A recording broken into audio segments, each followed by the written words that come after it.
Медреседе оқымаса да уағыз айтуға бола ма? Болмайды. Медресе мына уағыз айтқан біреу Нұртас Адамбай еді, білесіздер. Енді уағыз айтқан жоқ, ол дін туралы өзін айтып, үстінен іс қозғалғанын білесіздер. Бұл туралы көбінде жазылды. Сондықтан бұны діннің маманы ғана, діннің адамы ғана айту керек. Сондықтан ана көрінген жерде аккаунтты қойып алып, уағыздарды қоя беруіңіздеріңіз дұрыс емес. Ұстаз, Құран кітаптың қазақшасын оқуға бола ма? Мағынасы не айтылып жатыр екен деп оқуға болады. Салауат айтып отырып, ой бөлініп кетсе, салауаттың пайдасы болмай қалуы мүмкін бе? Жоқ, болады. Салауаттың пайдасы, ой бөлінеді, намазда да бөлінеді. Салауатты қанша айтсаң да намаздан жоғары емес салауат. Намаздың жоғары емес. Ол мысалы Құранда Аллах Тағала Инна Аллаха ва малаикатаху юсаллуна аля наби. Алла Тағала да періштелер де пайғамбарға салауат айтады дейді.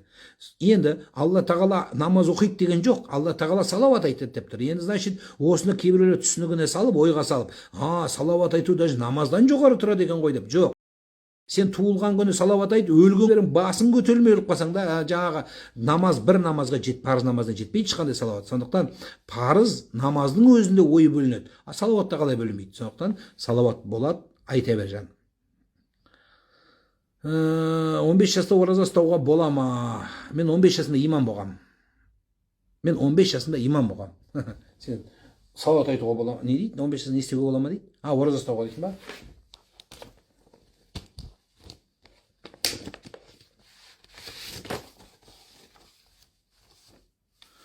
Газет. Бұл газеттің аты Шұғыла деген газет. Сарғайып кетті же. Мына жерінде міне тұр. 1995 жыл деп тұр.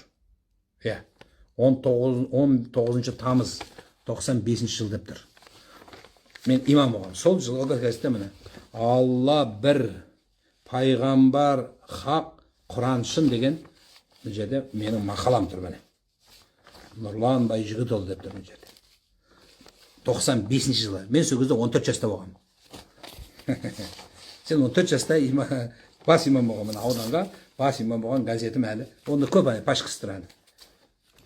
Қазір анау уағыз айтып, интернетте шулап жүргендердің ол кезде туылған жоқ еді біразы, туылғандарының өзі не істеп не қойған білмейді. Ол кезде мен имам болып елге насихат айтып жүрген адаммын. Сол кезден бері қарай.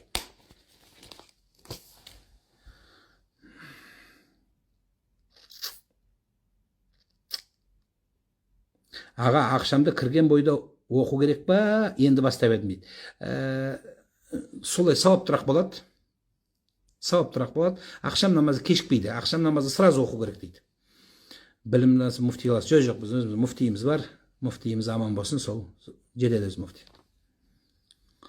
Барымызбен өмір сүріп жатырмыз. Заманына қарай, патшасына қарай муфтиі, муфтиіне қарай патшасы, мемлекетіне қарай басшысы лайық бір-біріне. Алхамдулилля, осымен өмір сүріп жатырмыз. Аман болсын. Жақсы азаматтар, жақсы қызмет жасап жатыр, қолынан келген жасап жатыр деп есептейміз. Сондай дұғадамыз. Алла хайырсын берсін.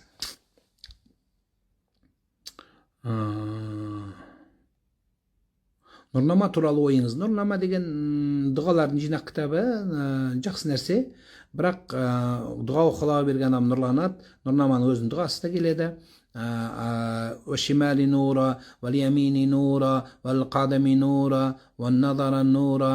Тағы не еді құдай, қалай еді жаттап едік бала кезде. Енді қазір былай ғой, бұл көзімді нұрғыл, оңымнан нұрғыл, солымды нұрғыл, астымды нұрғыл, тахта нура, сам'a нура, құлағымды нұрғыл деген сияқтылардың барлығы жақсы нәрсе, бірақ нұр болады қашан оқи бергенде емес. Сол нұрға лайық өмір сүрген болсаң, сонда жақсы болады. Просто айта берсең, просто сөз болады.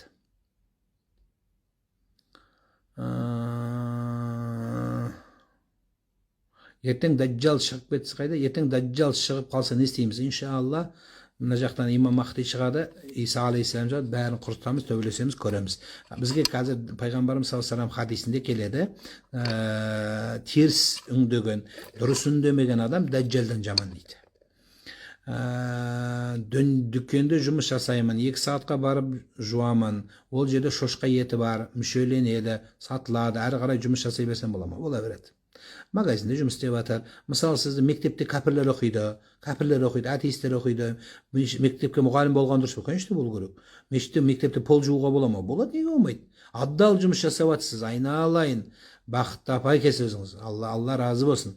мына қара жұмыс жасап жүрген елдің бәрі бастық болып жатқан жоқ қой. Сіз адалдық қылмай, пәре бермей, күнәға бармай, сіздің нағыз адал дүние сіздердікі, әулиенің әулиесі сіздер. Сондай арамның ішінде жүріп, арамға қарамай, арақтарды бүйтіп, мынаны ішейін ба, мынаны ішейін ба, мынандай деген жоқсыз. Сол жерде жуып атқан Алла разы болсын сізге. Сол жерде тапқан дүниеңіз берекелі болсын.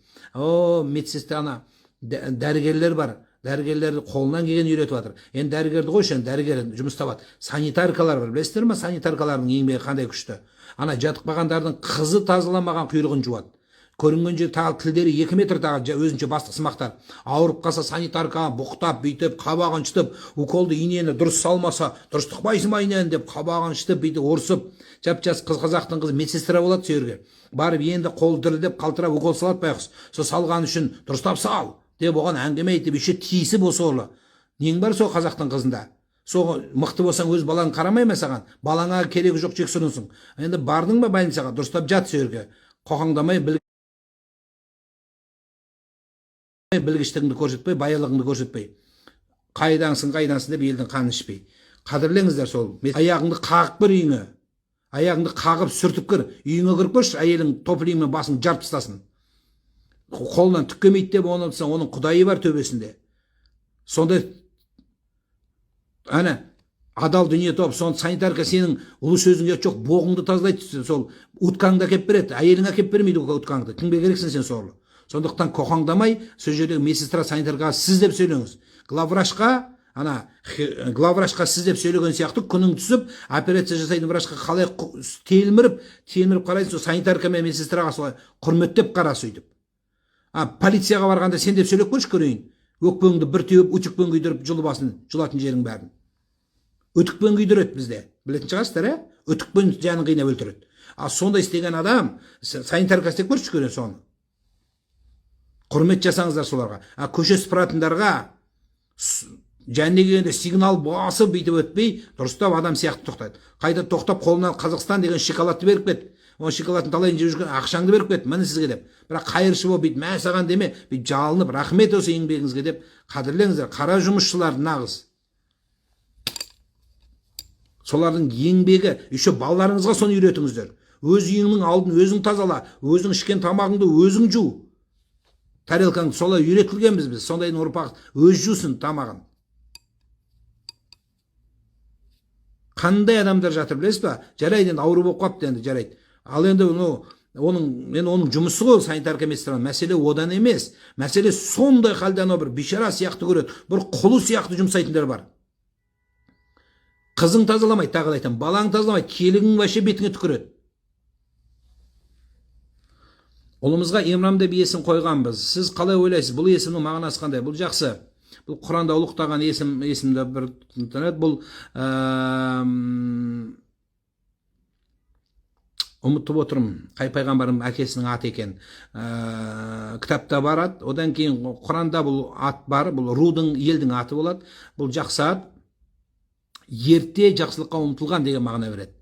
Тамыры солай.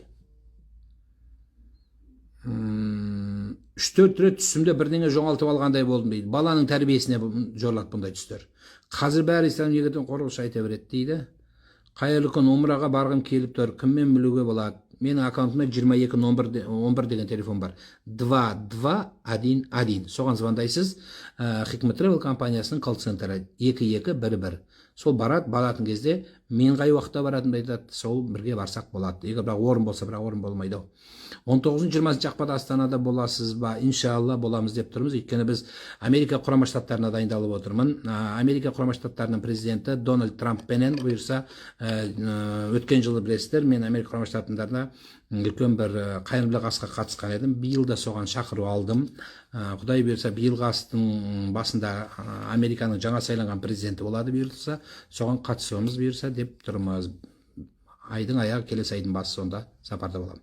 Америка Құрама Штаттарында сол жерде қосымша біздің қазақ ағайындармен, қазақ комитетшілермен өте көп кездесу болады. Чикаго қаласында Америка қаласы Құрама Штаттарындағы барлық қазақтардың құрылтайы өтеді.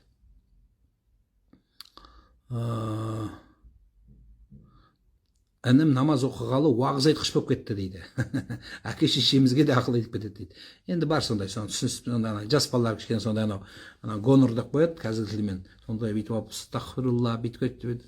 Сонда иә деп қою керек, иә деп қою керек. Басылады. Жас бала шығар енді. Бірақ балалардың ақыл айтышқан дұрыс емес.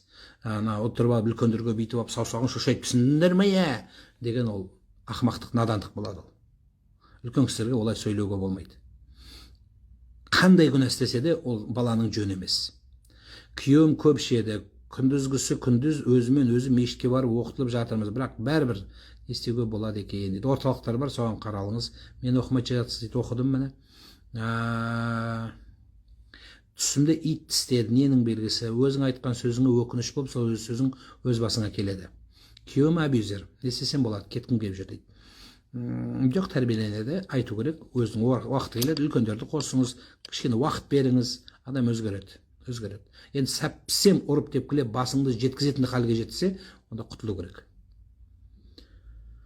Қазір мен сөйтіп айтсам, ана өзінше уағыз айтқыштардың бәрі жабылады маған. Неге өйтіп айтасың, әйел деген шыдау керек, әйел дегенді өйту керек, сөйту керек деп далбасламаңдар. Біреудің өзің қызыңды байға бергенде көресің қандай болатынын.